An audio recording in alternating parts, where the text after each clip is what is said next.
ఇప్పుడు పప్పు 1 అవర్ నానిన తర్వాత మనం వండుకుంటే బాగుంటుంది. పప్పు త్వరగా ఉడికిపోతుంది, గ్యాస్ అలాంటివి రావు. ఇప్పుడు కుక్కర్లో పెట్టే టమాటా పచ్చిమిరపకాయ వేసి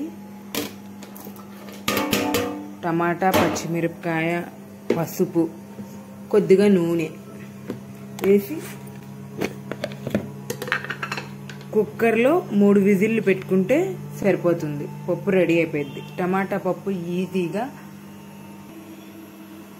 3 విజిల్స్ రాగానే కుక్కర్ పప్పు రెడీ. పోపు వేసేసుకున్నాము, ఉప్పు వేసాము. ఉప్పు వేసేయగానే ఇంకా పప్పు రెడీ. పప్పు రెడీ. టమాటా పప్పు రెడీ. చాలా ఈజీగా టమాటా పప్పు అయిపోతుంది. Please like and subscribe my channel.